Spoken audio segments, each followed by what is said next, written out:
बिस्मिल्लाहिर्रहमानिर्रहीम। Biology second year, chapter number second, topic name electrocardiogram. आज से पहले इस चैप्टर में हमने हार्ट पढ़ा, उसके फेजेस पढ़े, कंडक्टिंग सिस्टम ऑफ हार्ट पढ़ चुके हैं। इसके बाद हमारे पास मोस्ट इम्पॉर्टेंट टॉपिक इलेक्ट्रोकार्डियोग्राम, जिसको आप ईसीजी के नाम से जानते हैं। ईसीजी, ठीक है, बहुत इंपॉर्टेंट टॉपिक है। छोटा सा टॉपिक है, इतनी इसमें कोई लेंथी बातें नहीं है। जो चीज़ लिखवाई जाएगी इसको अपने पास नोट डाउन कीजिएगा और समझने की कोशिश करें। ईसीजी होता क्या, इलेक्ट्रोकार्डियोग्राम क्या होता है? Recording of heart electrical activity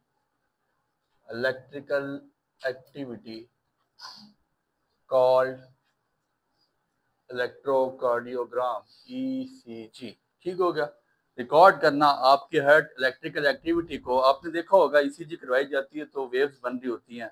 कभी आपके साथ कोई पेशेंट, आपका कोई करीबी अजीज जिसने हार्ट की ईसीजी करवाई हो तो आपने उसकी देखी होगी, रिकॉर्डिंग हो रही होती है हार्ट बीट्स की, हार्ट की इलेक्ट्रिकल एक्टिविटी रिकॉर्ड हो रही होती है।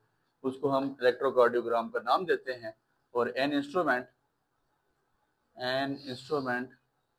यूज फॉर रिकॉर्डिंग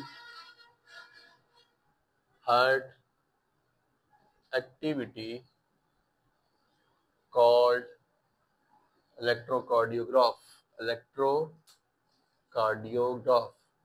और वो इंस्ट्रूमेंट, वो डिवाइस जिससे आप हार्ट की इलेक्ट्रिकल एक्टिविटी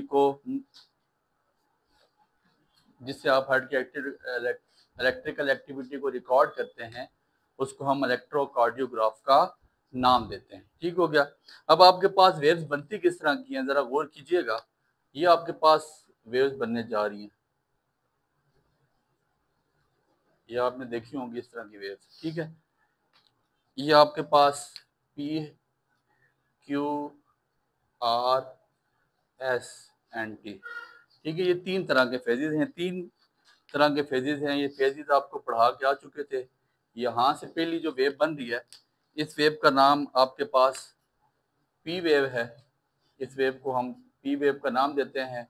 और ये कौन सा फेज है आपके पास? आर्ट्रियल सिस्टोल, यानी कि आपका आर्ट्रिया कंट्रैक्ट होता है, कंट्रैक्शन ऑफ आर्ट्रिया। इसका क्या नाम है? Contraction of atria. और इसका टाइम कितना है टी वेव का? आपने पढ़ा था टोटल टाइम आपके पास 0.8 सेकंड है, और यहाँ पे इसका टाइम 0.1 सेकंड है पी वेव का। इसके बाद जो दूसरी तरह की वेव बन रही है, यहाँ से ये जो आपको ये पीक नजर आ रही है QRS, ये पीक अलग है। ठीक है, ये वेव बनती, दूसरी वेव का क्या नाम है आपके पास? QRS। और इसका नाम हम इसको क्या देंगे? नाम देते हैं वेंट्रियल लिख लें, वेंट्रियल systole, contraction of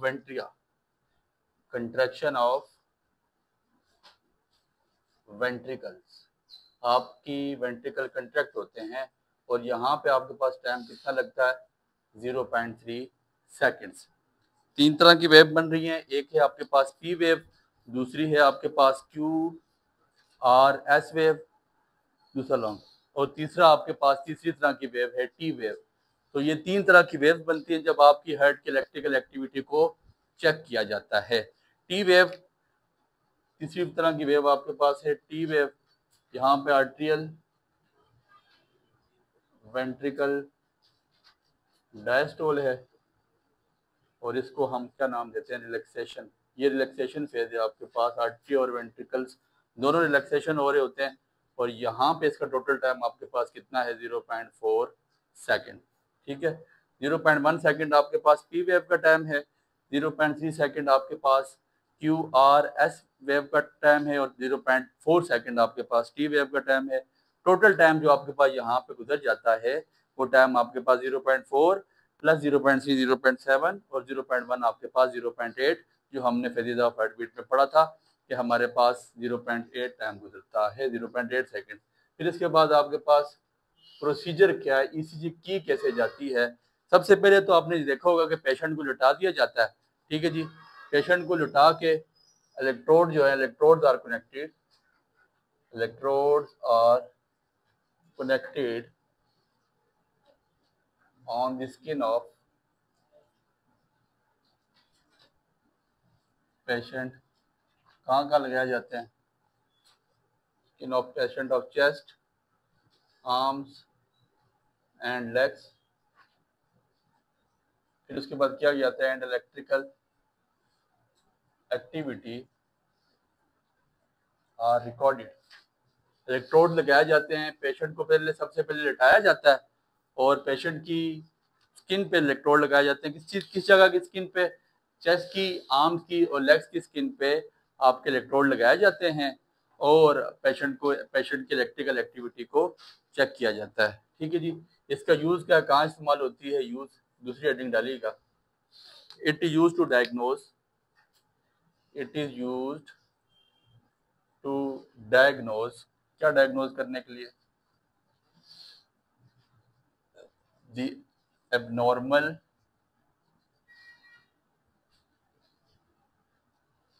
heart rhythms, check करने के लिए कि जो आपके हार्ट की जो लब्ड ऑफ साउंड क्रिएट हो रही है या जो आप सांस ले रहे हैं, जो आपका हार्ट, आपकी जो है ना हार्ट बीट्स चल रही हैं, वो आया कि नॉर्मल है या नहीं है। अब नॉर्मल हार्ट रिदम को चेक किया जाता है एंड अदर हार्ट इश्यूज, और बाकी जितने भी आपके हार्ट इश्यूज हैं लाइक हार्ट अटैक वगैरह बाकी चीज़ें, तो ईसीजी इसीलिए किया जाता है कि आपकी हार्ट रिदम को चेक किया जाए।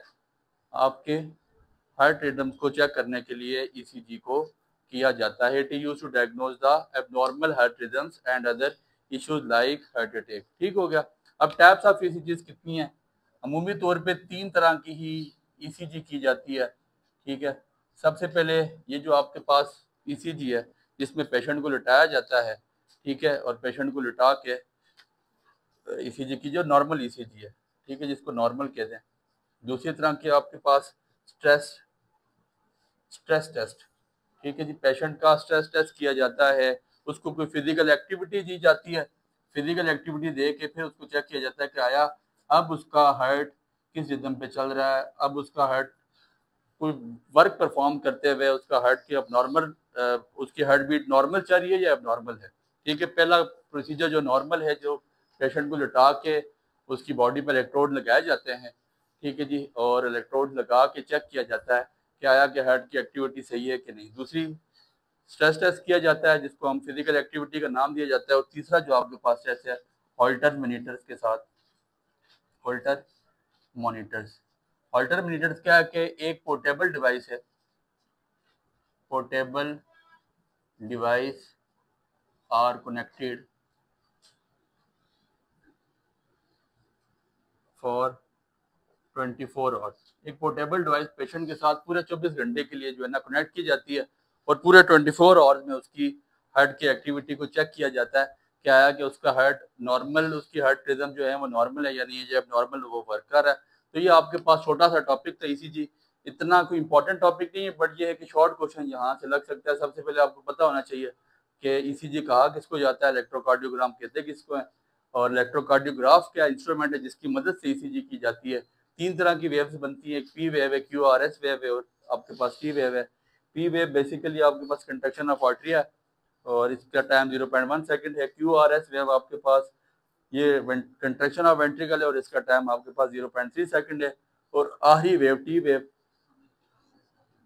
दूसरा लॉन्ग, जिसका आपके पास नाम है आर्टरियल डायस्टोल और रिलैक्सेशन ऑफ, आपके पास आर्टरियल वेंट्रिकल दोनों की रिलैक्सेशन होती है और यहाँ पे 0.4 सेकंड का टाइम लगता है। इसके बाद प्रोसीजर क्या है, इलेक्ट्रोड लगाए जाते हैं स्किन पे पेशेंट की और उसकी इलेक्ट्रिकल एक्टिविटी को चेक किया जाता है। It is used to diagnose the normal heart rhythms.